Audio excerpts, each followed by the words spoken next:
good. Okay, hi, I'm Naomi. I'm a senior. I'm Amaya. I'm a junior.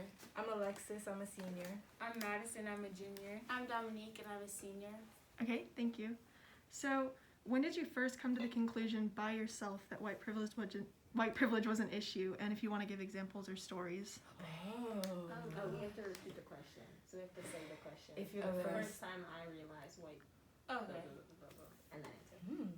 That's a good question. That's such a good question. You're gonna have to give us a minute. That's fine. Dang. Okay, the first time I Repeat Go the ahead. question. Okay, the first time I realized that like white supremacy was like, or not white supremacy, white privilege. Sorry. The first time I realized white privilege was an issue, was in like 3rd grade because I talked like a lot, but there were also other kids who were white kids. I was the only brown kid in the class who talked a lot, but I was the only one who got in trouble. Got my clip moved to red all the time, weekly. But I was like, I'm doing the same thing that everyone else is doing. I'm just getting the penalty for it. I've never thought about this question. This is Yeah. hard. Yeah. And honestly, I think for me, I don't know, I feel like I always kind of knew it was there. Like, it was just always something that was in the back of my head, but I never really knew what the name of it was. But I did see, like, how, Yeah. you know, like, people of color were being treated differently than people who were white. Yeah, but other than, I can't really think of a Yeah. specific time. It was just kind of always there. there, yeah. Like, I feel like I was taught about it before I was, Yeah. like, registering that it was an issue, because I was just like, this is how life goes. Yeah, my parents always made it aware that, like, you're black, so there's things that come with that, and there's things that other people get that you may not. And so it's not really like, this is not to invalidate your experience, but for me, it's not really like an experience I had. It's just coming to realize that, like, what my parents always told me was true. Yeah, I guess kind of going off of what Maya said, it wasn't necessarily one experience, but I remember like just throughout my whole life, whenever I would like tell funny stories that I thought were funny of what people did at school, and then my parents were like, "Well, you can't do that because like, you can't do that because you're black." So I like, think that That's what it is. That's what it And, like, was. They're the like, thing hey, is- you can't do that, Yes. though. And like the thing that was like, you have to work. Like my dad always used to say to me, you have to work twice as hard, like 3 times as Yeah. harder to get the same stuff that they get. And like I always like, okay, I'm like yeah, like I know. But like now, like as I got older, I realized okay, like this is for sure true. It was just a slow, gradual, Yeah. like, thing. Yeah. Like, there's no one thing that was like, aha. Okay. What do you think you would say the biggest part of white privilege is? Like, what do you think is either the biggest difference or just anything really? The biggest part of white privilege is the automatic respect you get for being Yeah. white. Because everything else falls under respect. So, Yeah. Like with jobs, opportunities, like even college, like it's crazy. Like I don't know, yeah. there's an automatic respect attached. And then it's like the little things too. Like if I walk in a room and I am speaking professionally, a white person wouldn't get told that they were articulate. yeah. And that just goes along with the respect thing. Like, you don't respect me enough to not say that, like, not specifically point out that I am different than the rest of my culture. Okay. What are some instances of white privilege you see daily, like at school, like what you mentioned with the respect thing? Are there anything else? Oh, there's some teachers here that you can definitely tell they have, I don't know, internal problems or just like problems with minorities, just preconceived notions.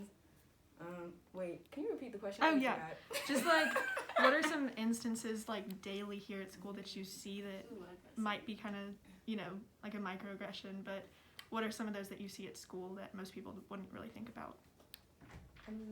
like an instance that I have on the daily is like teachers deciding to like touch hair or like Yeah. touch my body. Ooh. Like there's something about teachers feeling like it's okay to touch my body when they would never think it would be okay to touch Yes. a white student's body.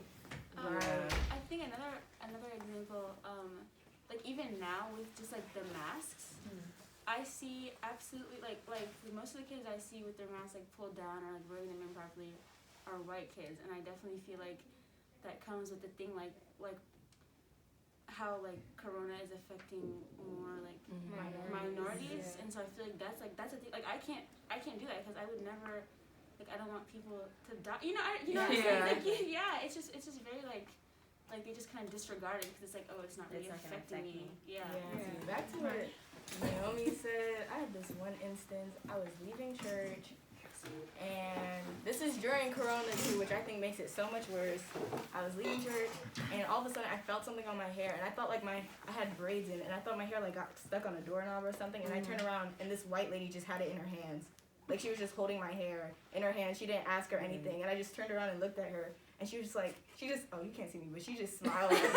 She didn't say anything. She did not acknowledge anything. She just smiled at me and kept it pushing. And I was just like, excuse you? Like if I was just touching your hair randomly in a store, like you'd be like, an issue. Yeah. right. Because And she's then, like, what are you doing? then I'd be some crazy black person. Yeah.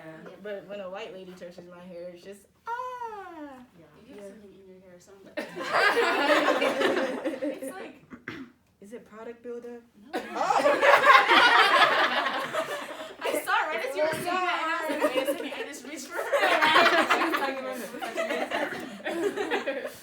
But yeah, I think that just goes back to the respect thing. Like, you don't respect me enough to not touch me in public. Right. Also, I'm sorry. You back it up with your curiousness. Like, I'm just curious. Yeah. Okay, but you can ask. Right. And let me Yeah. respond. 'Cause Don't there's just feel like, oh, let me touch. No, ask first. And if I say yes, it's okay. But I'm probably going to say no. Right. Also, some instances in school, like when we're talking about a certain topic in class, it's like they just treat like racism like it's like a debate topic, and I think Yes. Oh my that gosh. just really shows Racism like is not a the debate. there's not. It's Sorry. wrong. It's They'll be not. like, well, there's this side to it, and then There's no let side. me be devil's advocate. Okay, here we Did you guys go. see, there was that picture that went viral, and some teacher made an assignment about like what were the positives of slavery. Yes. No. Hey. I saw that. And then the black kid was like I don't want to do this, and she was like, it's okay, just think of some. Like, What? why are we trying to romanticize? Generational trauma. Right. Okay. Oh, go ahead. Oh, no. I was just talking about that. Go ahead. You can talk. I know say. Oh. Okay. What are some simple ways that you think teachers and students can change their actions so that they can actively try to reject the idea of white privilege? Wait, some ways that they can Actively change the white privilege that they. Okay, yeah. So ways that they Possess. can actively reject the white privilege, right? Yeah. Okay. Yeah. That ways that they can actively reject the white privilege. It's to me like I feel like just like a start would be acknowledging it and like letting their students know like okay this is real, because I know people that say like it's not real, like let them know it's a real thing, explain how it is, and then you can go on from there and figure out. Also, a big thing that like when people think they're helping, when they're like, I don't see color, like no, that's a problem too. Like you have to see color because of the color, I'm having issues, Right. and like those are the issues I need your help to address because I don't have the power right now. So. Hello. Preach. But yeah, that, and also, I can understand why this would be hard, but like, when you have friends who are doing things that you know is like racially insensitive or wrong, like either calling them out or cut yourself off from them. Because I know a lot of people like, I'm gonna cut myself off from them because I understand it affects me directly. But I'm gonna need you to have enough respect for me to also cut them off or to also call them out when I'm not around. Exactly. And that and in staying with someone like that, like you're racist by association. Yeah. Because that's really, we have to think about it like that to protect ourselves. Like, if Yeah. you're hanging out with people who are known to be racist, I'm going to assume you're racist for my Right. own Yeah. protection. It's Yeah. not like me Because- trying to be rude. They're showcasing their values and what they believe onto you, and then you're obviously like agreeing with them, being like, yeah, da da da, and adding onto it. So like, yeah, Like, if since you both are like racist. Yeah. If you feel comfortable enough to stay in that situation, even if you think it's wrong, then there's still a certain level of like, Yeah, you're complacent. yeah, Mhm. and that's not good enough. Like, I don't have enough time to handle complacency. Okay. I don't have any questions left, but if you guys have any like final thoughts that you want to give, then you're welcome to. I have one final thought. When it comes to allyship, which is super important, make sure you're not stepping over people with genuine experiences in what's happening, because it's super important to acknowledge your privilege and to work towards having a more equitable society, but make sure you're not taking a spot that could be for someone who's actually had those experiences. Mhm. Yeah, and I feel like what you're saying, I feel like that's a big thing now. Like, especially with social media and like those like people like Trying to pioneer. yeah, and I feel like they're completely like with the whole what was it, the Blackout Tuesday? Like, I read that it was originally supposed to be for, wasn't it like originally just for like you're supposed to like buy like from black businesses or something. Yeah, it was supposed to be And economic then stance. I know like a bunch of white kids like just took it and ran with it, and like they were taking like hashtag Black Lives Matter, but then it was like taking away from the important posts that people were supposed to be seeing, and it was a mess. And I feel like that, like people were telling them like take them down, Yes. and they didn't want to. But then like months later they took Jackson, them down. Northrop, please come to the front office. Like it's just like I don't know. I just felt like that was Yeah, an that example shows of what fake you're res- saying. like, yeah. Right. Like, I understand if you really didn't know, like, it was an economic stance and you didn't think. Yeah, I gotta go.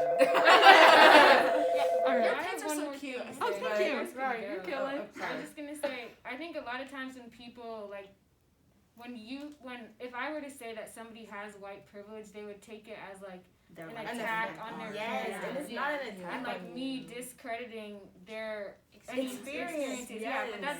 that's not what it Okay. is.